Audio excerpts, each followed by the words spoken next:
Assalamu alaikum and welcome to my channel True Eyes. সিআইএর target project নিয়ে এই ভিডিওটি দিয়েছিলাম। ওই ভিডিওটারই পার্ট 2 হবে এই ভিডিওটি। যারা ওই ভিডিওটি দেখেননি আগে দেখে নিন বোঝার সুবিধার জন্যে। এমন অনেক জিনিস বলবো যা আপনাকে বিস্মিত করবে। একজন রিমোট ভিউয়ার অতীতে গিয়ে একটি জিনিসের ডিটেল বর্ণনা করেছিলেন। এরকম আরও অনেক বিস্ময়কর বিষয় উঠে এসেছিল ওই এক্সপেরিমেন্টগুলোতে। কিভাবে গভর্নমেন্ট লেভেলে রিসার্চ শুরু করা হয়েছিল মানুষের প্যারাসাইকোলজিক্যাল এবিলিটিগুলোর উপরে, এবং কারা এই প্রজেক্টের ফাউন্ডার ছিলেন সেটা অলরেডি আমি বলেছি। ফাউন্ডার ছিলেন তিনজন, দুজন লেজার ফিজিসিস্ট হেরাল্ড প্যাটফ এবং রাসেল টার্ক, আর একজন সাইকিক ইঙ্গো সোয়ান। এবার আরেকজন অত্যন্ত ইম্পর্টেন্ট সদস্য যুক্ত হয়েছিলেন, যিনি ছিলেন একজন প্রাক্তন পুলিশ অফিসার প্যাট প্রাইস। এই প্রজেক্টে সাইকিক হিসাবে যে দুজনের নাম শোনা যায় তাদের মধ্যে একজন ছিলেন ইনি ইঙ্গো সোয়ানের সাথে। ইনি ছিলেন সবচেয়ে ট্যালেন্টেড সাইকিক। এনাকে যে এমনি এমনি এই প্রজেক্টে নেওয়া হয়েছিল তা কিন্তু না, অলরেডি ইনি তার এবিলিটি প্রমাণ করেছিলেন। পুলিশের কাজ করার সময়ই ইনি তার সাইকিক এবিলিটি ইউজ করতেন দুষ্কৃতীদের ধরার জন্যে।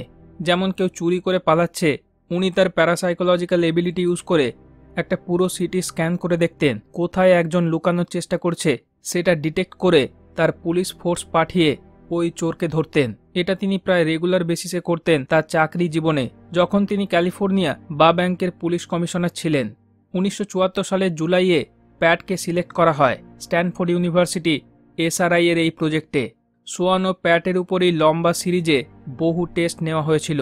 সেই কিছু টেস্টের অভাবনীয় রেজাল্টের কথা বলার আগে কোন পদ্ধতিতে রিমোট ভিউইং করা হয়েছিল সেটা নিয়ে একটু বলতে হয়। প্যাটফের কথায় সোয়ানের প্রস্তাব মতো লম্বা সিরিজ এক্সপেরিমেন্ট করা হয়েছিল, যেখানে রিমোট ভিউয়ারকে কোনো একটি স্পেসিফিক লোকেশন বা পয়েন্টে কী আছে সেটা দেখার কথা বলা হতো, সেটা ওয়ার্ল্ডের যে কোনো জায়গায় হোক না কেন। সেই টার্গেটে আগে থেকে কাউকে পাঠিয়ে সেই জায়গা সম্পর্কে জেনে কিন্তু সেটা দেওয়া হতো না, বরং তাকে একটি কোঅর্ডিনেট দেওয়া হতো, একটি জিওগ্রাফিক্যাল কোঅর্ডিনেট। কোনো একটি লোকেশনের ল্যাটিটিউড ও লংজিটিউড বলা হতো ডিগ্রি, মিনিট ও সেকেন্ডে। তার কথায় যেটা সবচেয়ে শকিং লেগেছিল সবার কাছে, বা যেটা সবচেয়ে বেশি শোরগোল ফেলেছিল, সেটা ছিল একদম নতুন রিমোট ভিউইং পদ্ধতি। যদিও এই প্রস্তাবটিকে সিরিয়াসলি নেওয়ার ক্ষেত্রে সমস্যা হয়েছিল, তবে এই প্রস্তাব দেওয়ার কারণ ছিল ম্যাপ মুখস্থ করে রাখা, গ্লোবে কোথায় কি আছে সেটা মাথায় রাখা, ফটোগ্রাফিক মেমোরির প্রয়োজনীয়তা, অর্থাৎ কোনো ছবিকে বা কোনো লেখাকে একবার দেখে সেটাকে ফটোর মতোই হুবহু মনে রাখা। এই সব প্রয়োজনীয়তাগুলোকে দূর করার জন্যেই এই পদ্ধতির নাম দেওয়া হয় স্ক্যানেট, অর্থাৎ স্ক্যানিং বাই কোঅর্ডিনেট। কোঅর্ডিনেটের মাধ্যমে স্ক্যান করা। এই পদ্ধতি কিভাবে কাজ করে সে সম্পর্কে ডিটেলে সিআইএ ডকুমেন্টে আছে। 1988 সালের CIA archives coordinate remote viewing theory and ডাইনামিক্সে একজন উচ্চস্বরে একটা কোঅর্ডিনেট বলবে, ভিউয়ার সেটা শুনবে, তারপর কিছুক্ষণের মধ্যেই সে ওই লোকেশনটি তার মাইন্ডের মধ্যে দেখতে পাবে। আপাতভাবে অদ্ভুত মনে হলেও সিআইএ বিষয়টিকে এক্সপ্লেনও করেছে যে এটা কিভাবে পসিবল। তাদের কথায় আমাদের আনকনশাস মাইন্ড বা সাবকনশাস মাইন্ডে কোথাও না কোথাও একটি ম্যাট্রিক্স আছে।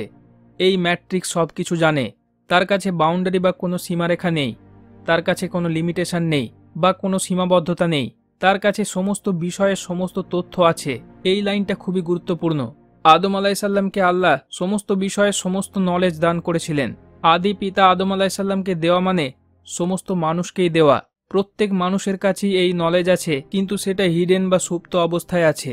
কেউ সেই নলেজ ট্যাপ করতে পারে, আবার কেউ পারে না। সিআইএ এরপর লিখেছে এই ম্যাট্রিক্স অসীম ক্ষমতা সম্পন্ন। আপনি এটাকে ডেটাবেস বা এরকম কিছু ভাবতে পারেন। ম্যাট্রিক্সের মধ্যে যে প্যাটার্নগুলো আছে সেগুলো প্রত্যেকটা আলাদা আলাদা এনার্জি এমিট করে। এই এনার্জিকে তারা কোনো সিগন্যাল বা সিগন্যাল লাইন হিসাবে এমিট করে, এবং একটি বিশেষ প্যাটার্নের জন্যে বিশেষ সিগন্যাল বা সিগন্যাল লাইন থাকে। এই প্যাটার্নের অন্য নাম আছে, তবে এটাকে থট বল বা গেস্টাল্ট বলা হতে পারে। একটা প্যাটার্নের সাথে আরও অ্যাসোসিয়েটেড প্যাটার্ন থাকতে পারে, যেগুলোকে সাব প্যাটার্নও বলতে পারেন। একজন মনিটর সম্পূর্ণ অজ্ঞাত কোঅর্ডিনেটগুলো পড়ে পড়ে যাবেন রিমোট ভিউয়ারের কাছে, যেমন 31 ডিগ্রি 42 মিনিট পূর্ব, 20 ডিগ্রি 16 মিনিট উত্তর। এগুলো শোনার পর ওই প্যাটার্ন বা গেস্টাল্ট যে এনার্জি প্রডিউস করে সেটার উপরেই ভিউয়ারের অটোমেটিক নার্ভাস সিস্টেম রেসপন্স করে। ইডিওগ্রামে যেটা একটা ছবি হিসাবে ফুটে ওঠে বা ম্যানিফেস্ট হয়। ইডিওগ্রাম হলো একটি টেকনোলজি যেখানে সাউন্ড ইউজ করে সেটা সিম্বল বা ছবি তৈরি করা যায়। এখানে ইডিওগ্রাম হলো ভিউয়ারের সাবকনশাস মাইন্ড। কোঅর্ডিনেটগুলো শোনার পর ভিউয়ার ওই লোকেশনের সম্পর্কে ইনফরমেশন পেতে শুরু করে। সেই লোকেশনের স্ট্রাকচার, টেরেন অর্থাৎ ভূখণ্ড সম্পর্কিত, ইমোশনস অর্থাৎ জায়গাটি ভালো নাকি মন্দ এরকম অনুভূতিগুলো ইত্যাদি আরও অনেক কিছু। এরপর এটাও লেখা হয়েছে ওই ডকুমেন্টে যে এই বিষয়গুলোর অনেকটাই যথাযথভাবে ব্যাখ্যা করা, মেজার করা বা পরিমাপ করা এবং কোয়ান্টিফাইড করা বা সংখ্যায় ব্যক্ত করা যাবে না। যে স্ট্যান্ডার্ডগুলো সায়েন্টিফিক কমিউনিটি রেখেছে, তবে বিভিন্ন সেশনগুলোর রিপোর্ট অনুযায়ী, হিস্টোরিক্যাল এবং এক্সপেরিমেন্টাল ডেটা অনুযায়ী এটা প্রমাণিত যে সিআরভি বা কোঅর্ডিনেট রিমোট ভিউইং সত্য, বাস্তব। এখানে এই রিলেটেড একটা বিষয় বলা দরকার। এখন যখনই কোনো অল্টারনেট থিওরির কথা বলা হয় বা অল্টারনেট কোনো ট্রিটমেন্ট অথবা অন্য কোনো ফেনোমেনা যেমন ওয়াটার মেমোরি, ফ্রি এনার্জি ইত্যাদি, এগুলোকে সঙ্গে সঙ্গে উড়িয়ে দেওয়া হয়, বলা হয় সায়েন্টিফিক কমিউনিটি এগুলোকে অ্যাপ্রুভ করে না, কোনো এম্পিরিক্যাল এভিডেন্স নেই অথবা এম্পিরিক্যাল ডেটা নেই। কিন্তু দেখছেন সিআইএ নিজে বলছে সবসময় এম্পিরিক্যাল এভিডেন্স বা ডেটাই সব কিছু নয়। এগুলো যদি কোনো কোনো সময় নাও থাকে, তাও একটা বিষয়ের বাস্তবে অস্তিত্ব থাকতে পারে। এখন আপনি যদি বলেন সায়েন্টিফিক কমিউনিটির ফিক্সড করা স্ট্যান্ডার্ড অনুযায়ী জিনের কোনো অস্তিত্ব নেই, কোনো এ সম্পর্কে এম্পিরিক্যাল এভিডেন্স নেই, তাই বলে কি জিন নেই? জিনের অস্তিত্ব আছে, এটাই সত্য। তা সায়েন্সের কাছে ডেটা থাকুক আর নেই থাকুক, সিআইএ ডিক্লাসিফাইড ডকুমেন্ট থেকে পাওয়া যায় প্যাট প্রাইসদের উপর করা প্রথম এক্সপেরিমেন্টের কথা, যেটার প্রজেক্ট অফিসার ছিলেন কেনেথ এ ক্রাস।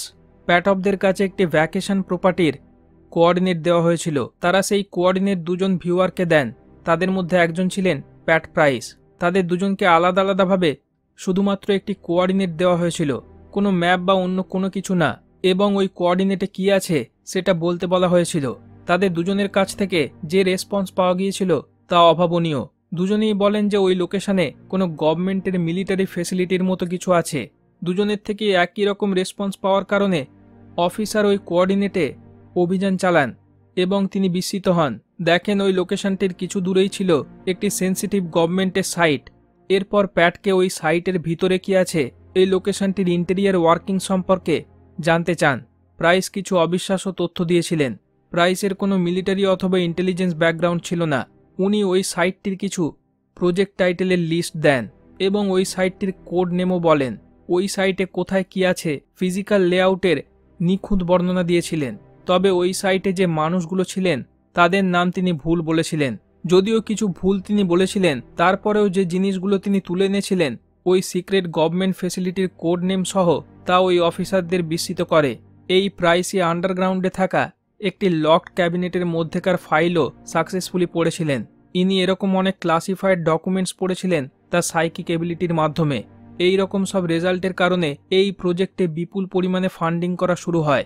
স্ক্যানেটের সেকেন্ড এক্সপেরিমেন্টটি ছিল আরও ইম্পর্টেন্ট এবং রিমোট ভিউয়ার হিসাবে প্যাটের ক্যারিয়ারের অন্যতম বড় সফল এক্সপেরিমেন্ট ছিল এটি, যেটা ছিল সোভিয়েত নিউক্লিয়ার ল্যাব নিয়ে।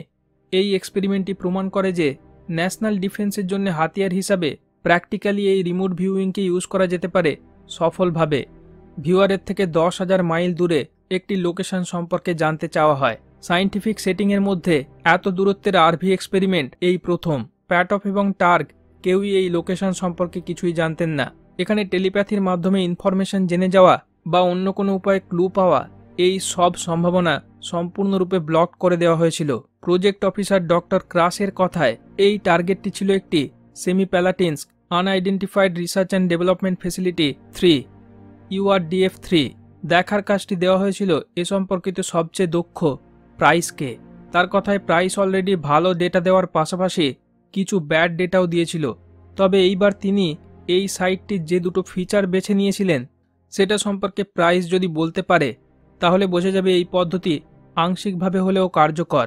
এই ফিচার দুটি ছিল একটি লম্বা ক্রেন এবং 4টি স্ট্রাকচার, যেগুলো দেখতে অনেকটা অয়েল ওয়েল ডেরিকের মতো, অর্থাৎ কূপ থেকে তেল উত্তোলনকারী মেশিন। প্রাইস তাড়াতাড়ি একটি ড্রয়িং প্রস্তুত করেন যা সবাইকে চমকে দেয়। এই ছবির বাঁ দিকেরটা অ্যাকচুয়াল ছবি আর ডান দিকেরটা প্রাইস ড্র করেছিলেন। প্রায় নিখুঁত ডিটেলিং। প্রাইস আরও বলেছিলেন যে এই ক্রেনটি ছিল একটি বিশালাকার গ্যান্ট্রি ক্রেন।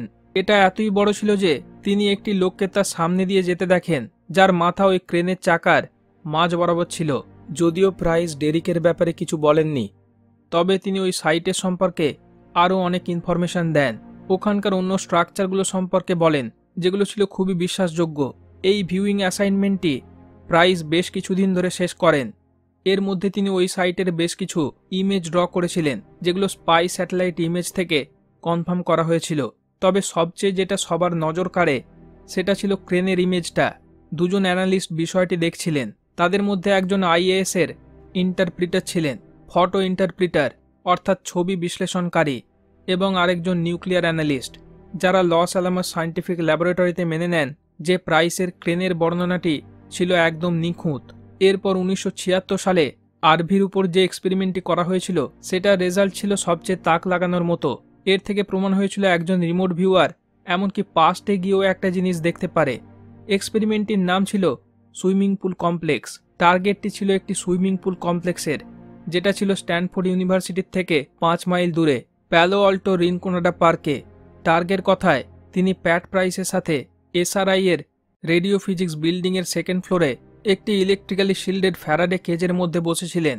প্যাটফ ও বার্টরা ছিলেন গ্রাউন্ড ফ্লোরে থাকা বার্টের অফিসে।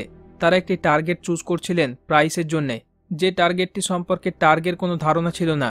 প্যাট প্রাইস একটি চেয়ারে হেলান দিয়ে বসেছিলেন এবং একটি রুমাল দিয়ে তার চশমা মুছলেন, তারপর তার চোখ বন্ধ করলেন।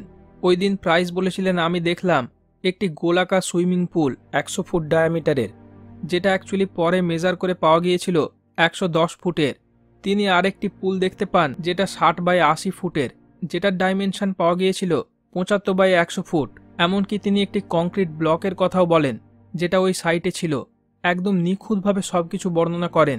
এই রকম অ্যাকিউরেসি ছিল প্যাট প্রাইসের কাজের হলমার্ক। কিন্তু একটা প্রবলেম দেখা যায়, আরভি এক্সপেরিমেন্টগুলোতে এমনিতেই কিছু কিছু ভুল ইনফরমেশন উঠে আসে।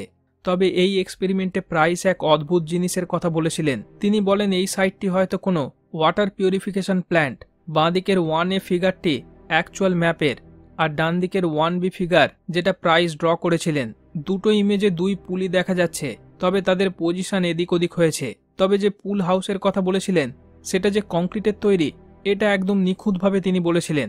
প্লেগ্রাউন্ডের কথাও তিনি ঠিকঠাক বলেন, যেটা লম্বায় কিছু গজের ছিল এরকম বলেছিলেন। ভেবে দেখুন, যে সাইটটি সম্পর্কে টার্গ কিছুই জানতেন না, সেটার একদম অ্যাকিউরেট ডিটেলিং তুলে আনছেন প্রাইস।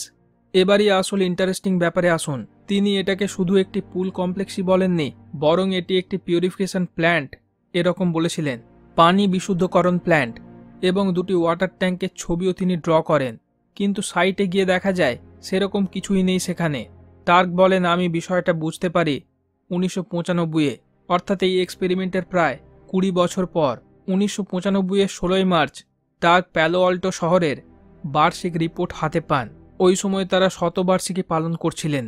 ওই রিপোর্টের 22 নম্বর পেজে লেখা ছিল, 1913 সালে বর্তমান রিনকোনাডা পার্কের সাইটে নতুন পৌরসভার পানি সরবরাহের ব্যবস্থা তৈরি করা হয়েছিল। পানি সরবরাহের ব্যবস্থা অর্থাৎ সেখানে পিউরিফিকেশনের ব্যবস্থাও থাকবে, এক্স্যাক্টলি যেটা প্রাইস বলেছিলেন ওই এক্সপেরিমেন্টের সময়। এবং এই ফিগার 1C-তে ওই দুটো ওয়াটার ট্যাঙ্ক দেখতে পাবেন। এটা 1913 সালের ছবি ওই সাইটের, যেখানে সাইড বাই সাইড দুটো ওয়াটার ট্যাঙ্ক দেখতে পাচ্ছেন। এটাই প্রাইস ড্র করেছিলেন। টার্গ বলেন, এই আশ্চর্যজনক ফেনোমেনা প্রমাণ করে যে আরভি এর মাধ্যমে শুধু কোনো লোকেশনকেই টার্গেট করা যায় না, এমনকি টাইমও সেখানে পার পায় না। আমরা এই বছরগুলোতে প্রাইসের সমালোচনা করে গেছি যে সে ভুল ইনফরমেশন দিয়েছিল ওয়াটার পিউরিফিকেশন প্ল্যান্ট সম্পর্কে, কিন্তু প্রকৃতপক্ষে সে টাইম লাইনে 50 বছর পিছনে গিয়ে দেখছিল এবং আমাদেরকে বলছিল ওই সময় ওখানে কি ছিল।